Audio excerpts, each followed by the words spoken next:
Well, recently, possibly early this year or maybe late last year, UNEP released a report on the Niger Delta, specifically on Ogoni land. Recently, the minister did say that they've approved funds for that. In fact, sometime later on, they did say that an environment policy has been released. A booklet was waived at the Federal Executive Council meeting. I was just wondering if your committee was also aware about the environment policy. Well, I really don't. I look at it differently from another point. Again, I see this as knee-jerk reactions. The key issue on the issue of oil spills is what we need to do proactively to manage oil spills. How do we prevent it? How do we ensure that the operators are more responsible? And just last week, we passed the amendment of NOSDRA 2006 law, passed second reading, where the argument here is that, one, we need to make the agency more robust and efficient. We need to ensure that the principle of polluter pays is effectively implemented. We need to ensure that the operators are held responsible. We're the only country in the world today where oil spill is seen as part of oil business. It is not. Oil spill is environmental misbehavior. It is not. You cannot say that oil exploration must come with oil spill. It is not so. We must have an environment where it is more economical to respect the environment than to degrade it. But in our country today, it's not. And the amendments were put in that law will prevent many Ogonis in future from happening.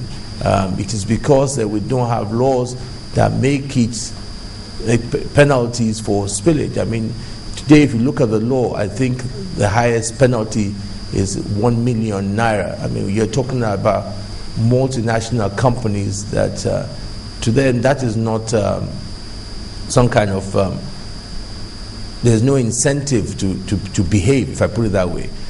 In Brazil, the same time we had our oil spills, they only had an oil spill of 3,500 barrels. But you're talking about penalties close to $11 billion. You're talking about officials of the oil companies not knowing whether they're going to have criminal charges.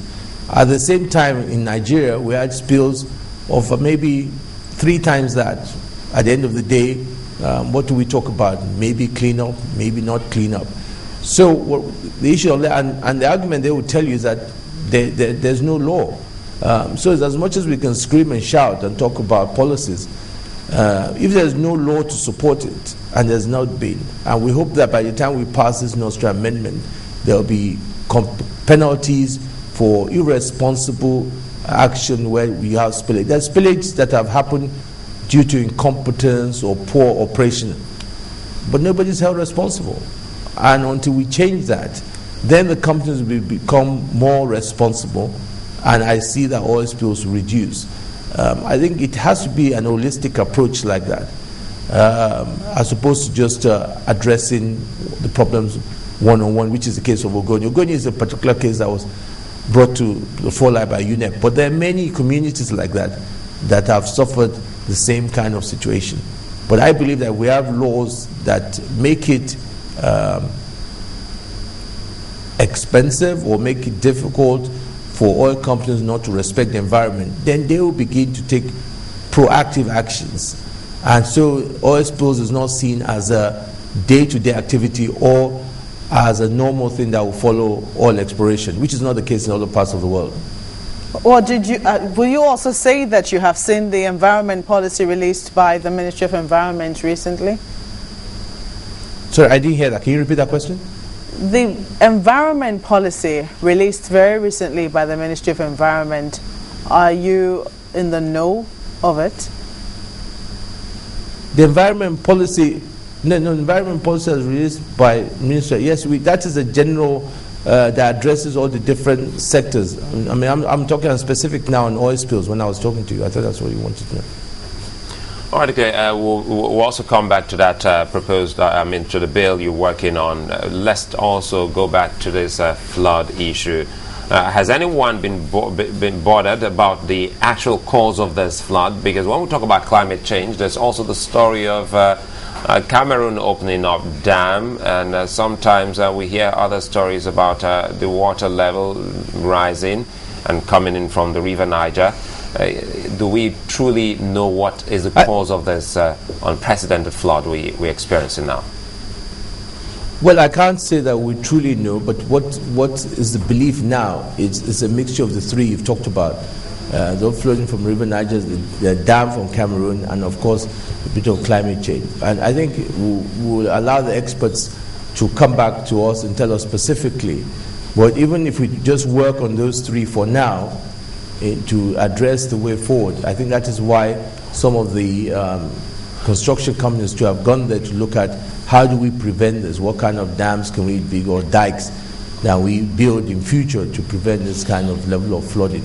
But for now, I think the view is that it is a mixture of the three, either dam in Cameroon or the flooding from River Niger itself, or a bit of climate change. That is the thinking as of now. But I think to say categorically that is which is the cause, I think we'll have to wait for the experts to give us a report specifically on to confirm those concepts or those ideas. Senator, we've got people who ask about our intervention agencies, and they talk about NEMA not meeting up to standards. Even Nostria, when some of these oil spill happen, companies have got to call them, they can't even detect on their own. What do you think should be done about improving our capacity to respond to these kind of environmental disaster?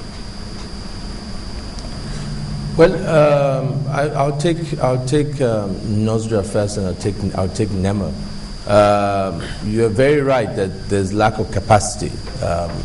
Like with majority of the spills, the agencies don't have the resources, whether they're to be able to go and detect it themselves, having access to where the spill is. They depend on the operators to provide the logistics to move around. The laboratory to be able to carry out tests, they don't have it.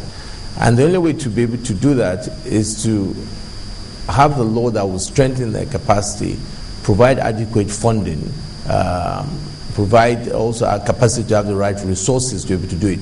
The amendment that's before us will provide, we have introduced what we call the Oil Spillage Trust Fund.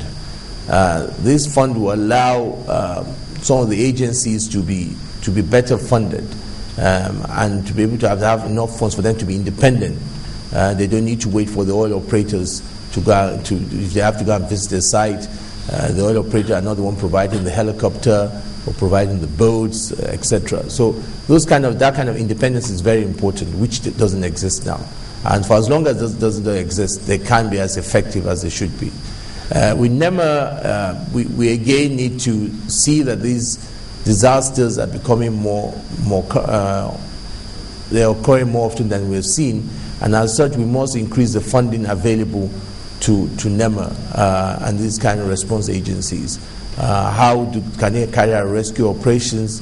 Do they have enough helicopters, search vehicles, etc., which are required in today's world, which again unfortunately NEMA doesn't have. So these are the kind of things we must review and provide adequate funding or provide adequate laws that provide access to funds for these agencies. They are poorly funded. We cannot expect them to perform miracles. We must provide for the adequate funding that will enable them to be able to carry out their duties.